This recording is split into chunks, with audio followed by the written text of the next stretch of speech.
so don't stop. Hi everyone, this is Mr. Laubach. Thanks for joining me. In this video, I'm going to go over the roles and effects of different forms of mass media on political socialization. Remember, political socialization is a lifelong process by which we all learn our political beliefs and attitudes.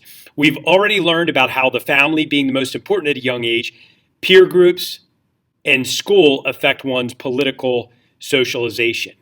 Mass media, as a definition, includes the means of communication that can reach large, widely dispersed audiences simultaneously. The five major forms of mass media in this video are television, newspapers, radio, magazines, the internet, and social media. Importantly, mass media is not a part of the government in this country. Instead, it is almost entirely privately owned and operated. But it certainly does affect people's political socialization nonetheless. People acquire much of what they know about the government and politics from these various forms of mass media. We will now take a look at each one of these forms a little bit closer. First, we'll take a look at television as a form of mass media. Politics and television have gone hand in hand ever since the technology first appeared in the early 1900s. The first president to appear on TV was Franklin Delano Roosevelt. Today, televisions are present in over 98% of the nation's 115 million households. Television still remains the main source of information for 55% of our population. The three major original networks, ABC, CBS, and NBC, have been in competition in recent decades with the 24-hour news cycle channels like CNN, Fox News, and MSNBC. In recent years, television has declined in importance compared to the internet, but still provides a large amount of political information, especially for older Americans. Now let's take a look at newspapers. Newspapers are the oldest form of mass media in the United States. The first regularly published newspaper was the Boston Newsletter, which first appeared in 1704. From the early inception of newspapers in the U.S., politics was often covered extensively. Leading up to the American Revolution, newspapers served as a vital tool in spreading news throughout the colonies.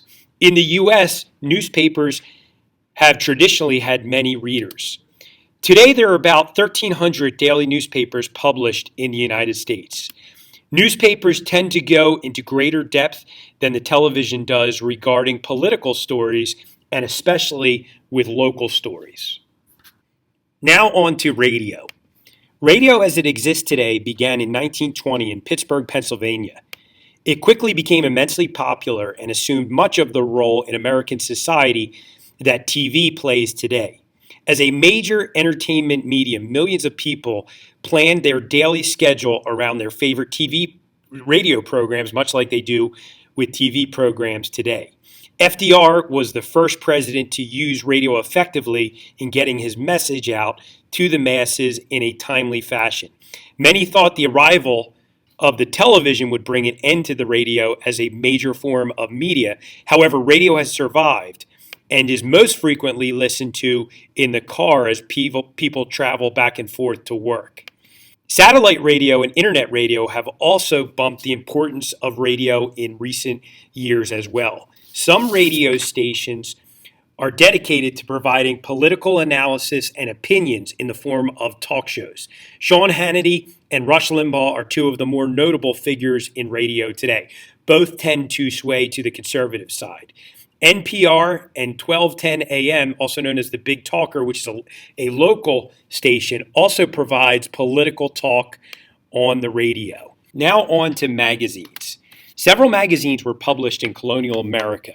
Benjamin Franklin began one of the very first, called the General Magazine, in Philadelphia in 1741.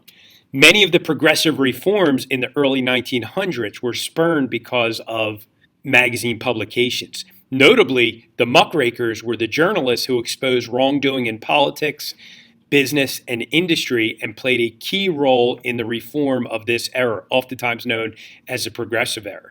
This term was coined by Teddy Roosevelt in 1906. Since newspapers were local publications, magazines were the only national publications prior to the advent of radio and television into the mainstream. The internet. The internet is a leading and growing source of political views and information for the American people. From its beginnings, the internet has grown immensely and continues to do so with ongoing advancements in computer technology, which allow for even faster access of information for an ever growing number of people. Today, 85% of Americans report they have access to a computer at home, and 50% of the adults have smartphones they use to go online. These numbers continue to grow exponentially. The internet is now in second place to televisions among the mass media in terms of providing political information. In summary, the internet has drastically altered the way Americans acquire and share information. And last but certainly not least, social media. The internet has taken an even further step in the influencing of political socialization in the form of social networking sites, often referred to as social media. The first social media sites were launched starting with MySpace in 2003. Facebook was launched in 2004. In 2005, about 8% of Americans were using social networking sites. This obviously is not that significant of a chunk of American society, 8%. In 2007, Twitter joined the top social networking sites. Facebook had become the world's largest social media site by 2012 with 1 billion users and 500 million daily users. Today, roughly 70% of Americans use some form of social media. These figures are much higher among young people. Nearly half of the people getting their news from Twitter are under the age of 29. Social media networks have had a major impact on politics and the government. They have become an important tool for fundraising, mobilizing supporters, and uniting political activists across the nation. Humanitarian efforts have been greatly aided by these sites as well. When a major earthquake and tsunami destroyed much of Japan in 2011, for example, aid workers used social media for activities such as locating displaced victims, raising disaster relief funds, and disseminating information. Surely, social media will continue to grow in importance not only in everyday life, but also American politics. Can see but you when you dance.